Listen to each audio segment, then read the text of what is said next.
कब्रिस्तान की कहानी। मनोहर का घर पुराने कब्रिस्तान के पीछे था और उसके घर के छत से वो कब्रिस्तान अच्छे से दिखता था।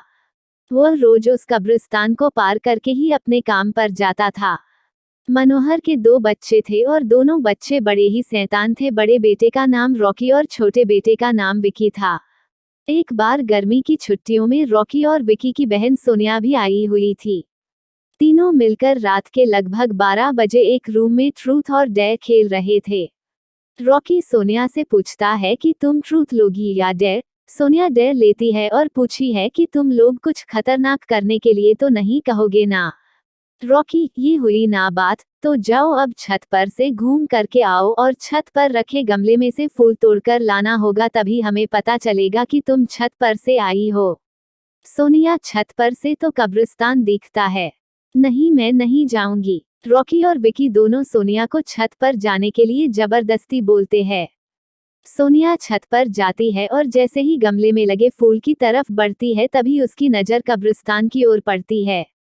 कब्रिस्तान में एक बड़ा सा सूखा पेड़ होता है। वो देखती है कि उस पेड़ पर एक सर कटी हुई उल्टी लाश लटक रही होती है। सोनिया उसे देखती है और जोर से चिल्लाती हुई बेहोश हो जाती है। फिर जब सोनिया बहुत देर तक छत पर से नहीं लौटती है तो रॉकी और विकी दोनों डर जाते हैं और वह छत पर जा करके देखते हैं तो पाते हैं कि सोनिया बेहोश पड़ी है। वो तुरंत मनोहर को बुलाते हैं और सारी बात बताते हैं।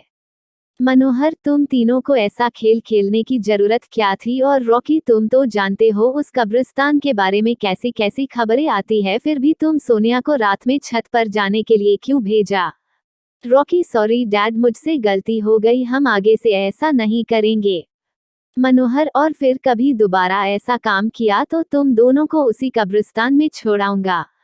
अच्छा सोनिया बेटी, ये बताओ तुमने वहां ऐसा क्या देख लिया था कि तुम वही बेहोश हो गई? सोनिया सहमी हुई हालत में मनोहर को सारी बात बताती है कि उसने क्या देखा। मनोहर ने उस कब्रिस्तान के बारे में ऐसी खबरें पहले भी सुनी हुई थी, इसलिए वह सोनिया को डांटता नहीं है और बच्चों को संभल कर रहने की सलाह देता है। एक दिन मनोहर को काम से छुट्टी मिलने में देर हो जाती है और उस दिन उसे ऑटो भी नहीं मिलता है। वह पैदल ही घर की ओर चल पड़ता है।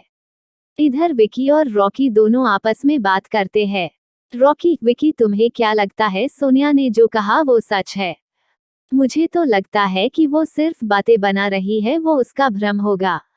विकी, अरे नहीं भाई, तुमने उसकी हालत देखी नहीं, एक दिन भी और यहाँ रुकने को तैयार नहीं हुई। मुझे लगता है कि उसने सच में कुछ देखा होगा। रॉकी, चलो हम कब्रिस्तान में जाकर खुद ही देख लेते हैं। विकी, अरे भाई, तुम पागल तो नहीं हो गए हो? मुझे अपनी जान बहुत प्यारी है, मैं कहीं नहीं जाऊंगा और तुम भी मत जाओ। विकी के मना करने के बावजूद रॉकी नहीं मानता है और वह अकेले ही कब्रिस्तान की ओर चल देता है। कब्रिस्तान का दरवाजा खोलता है और अंदर चला जाता है। वो उस पेड़ की ओर भी देखता है जिस पर सोनिया को सर कटी हुई उल्टी लाश दिखी थी। रॉकी खड़े होकर उस पेड़ की ओर देखता है, तभी एक अदृश्य हाथ उसके पैरों को पकड़ लेता है। रॉकी डर जाता है और जोरों से चिल्लाने लगता है, बचाओ, बचाओ, छोड़ दो मुझे, मुझसे गलती हो गई, मैं फिर कभी यहाँ दोबारा नहीं आऊंगा। दूसरे कोने पर एक कब्र होती है जो कि खुली हुई होती है, उसके ऊपर खून लगा हुआ होता है। वह अदृश्य हाथ रॉकी को खींच कर लाते हैं और उस कब्र में धकेलने की कोशिश करने लगते हैं।